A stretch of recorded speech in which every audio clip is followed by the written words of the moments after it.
In 1898, as Theodor Herzl penned his diary, he outlined a vision that would reshape Zionist thought, with the goal of establishing a Jewish state.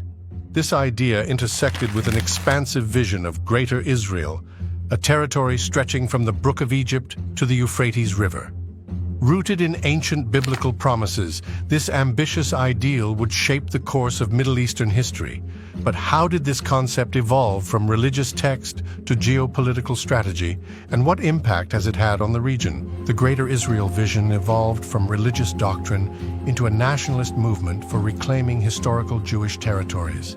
Menachem Begin, a prominent advocate of this vision, founded the Likud party, now led by Prime Minister Benjamin Netanyahu, continuing the tradition of promoting territorial expansion. The Union Plan, a controversial strategy outlined by an aide to Israeli Minister of Defense Ariel Sharon in the 1980s, was published by the World Zionist Organization's ideological journal, known as the Strategy for Israel in the 1980s.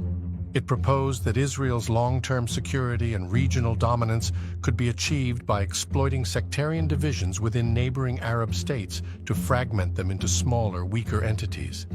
Israel's first major military operation outside Palestine was the 1982 invasion of Lebanon. Even before the invasion, Israel had been supporting Christian militias in Lebanon, using them as proxies against Palestinian fighters in the south. The goal was to establish a pro-Israeli government, ensuring Lebanon remained divided. Israel's strategic influence extended to lobbying the United States for military action in the Middle East. Prime Minister Benjamin Netanyahu urged the U.S. to invade Iraq, framing Saddam Hussein's regime as a threat to both Israeli and Western interests.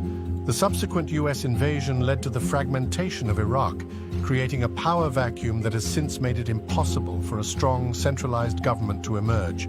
The civil war that started in Syria in 2011 provided an opportunity for Israel to manipulate the balance between Shia and Sunni Muslims.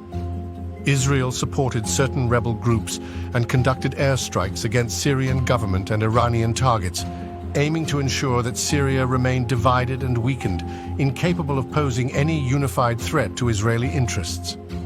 Israel launched attacks on Gaza with the stated goal of eradicating Hamas and other Palestinian resistance groups.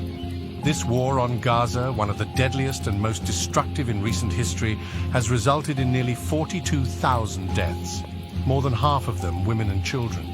Prime Minister Benjamin Netanyahu consistently frames these military actions as necessary to eliminate Hamas, portraying the group as a threat not only to Israel, but to Western values and global stability. Under the leadership of figures like Prime Minister Benjamin Netanyahu, some policies of Israel's far-right parties demonstrate a desire for territorial expansion, reflecting elements of the Greater Israel vision.